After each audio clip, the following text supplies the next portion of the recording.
Decline of Mughals in 18th century. हमारे सबसे पहले जो मुगल बादशाह थे गद्दी पर बैठे वो थे बाबर 1526 में।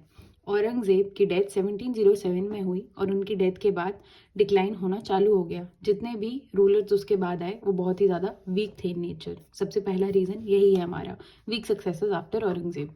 फिर आता है हमारा over centralise administration. Over centralise administration का मतलब है हमारा जो एम्पायर था इनका वो बहुत ज़्यादा वास्ट था इन नेचर, बहुत बड़ा था, पर अच्छे से मैनेजमेंट नहीं हो पा रहा था उनका। मनसबदारी सिस्टम और जागीरदारी सिस्टम जिसके कंधों पर ये पूरा का पूरा एम्पायर टिका हुआ था वो कोलैप्स करती जा रही थी। इनके पास जागीरदार बहुत ज़्यादा थे पर जागीर बांटने को नहीं बची थी। फिर आते हैं हम औरंगजेब पर। औरंगजेब की जो पॉलिसीज़ थी, पहली बात तो डेक्कन में कंटिन्यूस वॉर चलती रह रही थी जिसकी वजह से ट्रेजरी खाली होती जा रही थी। फिर रिलीजियसली इनटॉलरेंट पॉलिसीज थी उसकी। उसने नॉन मुस्लिम्स पर टैक्स भी लगाया जिसकी वजह से राजपूत, मराठा, सिख और जाट को बहुत ज़्यादा एलिनेटेड फील हुआ, जिसकी वजह से राइज हुआ रीजनल पावर्स का। आप देख सकते हैं रीजनल पावर्स में हमारे राजपूत, मराठा, सिख और जाट तीनों ही मिलेंगे आपको, चारों सॉरी, ओके। उसमें हैदराबाद, बंगाल और अवध भी है। फिर आते हैं हम फॉरेन इन्वेजन्स पे। फॉरेन इन्वेजन में हमारे सबसे पहले इन्वेड किया नादिर शाह ने।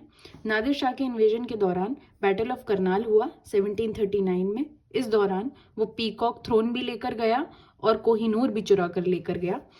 इधर पर मुगल इकोनॉमी बिल्कुल ही डैमेज हो चुकी थी। फिर आए हमारे अहमद शाह अब्दाली। इनके दौरान थर्ड बैटल ऑफ पानीपत हुआ 1761 में।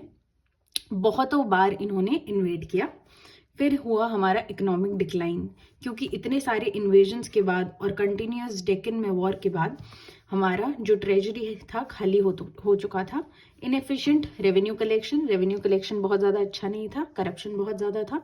ऊपर से यूरोपियंस आए तो उन्होंने पूरे ट्रेड रूट्स पे कंट्रोल कर लिया, ट्रेड पर कंट्रोल कर लिया, जिसकी वजह से हमारी उस समय के इंडिया की मुगल एम्पायर की इकोनॉमी कोलैप्स होने लगी। फिर आते हैं हम ब्रेकडाउन ऑफ आर्मी पे। आर्मी का ब्रेकडाउन बहुत ही बुरी तरीके से हुआ।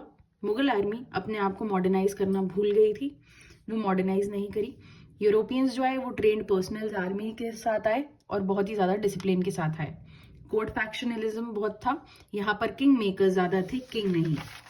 फिर आते हैं हम यूरोपियन इंटरफेरेंस पे। यूरोपियन इंटरफेरेंस में आते हैं हमारे ब्रिटिश, फ्रेंच और भी बाकी यूरोपियंस। इस दौरान हुई battle of Plassey and battle of Buxar. फिर पेजेंट रिवॉल्ट्स हुए क्योंकि एलिनेटेड फील होता था, और लॉस ऑफ ट्रेड रूट्स क्योंकि ब्रिटिशर्स ने उन पर कब्जा कर लिया था।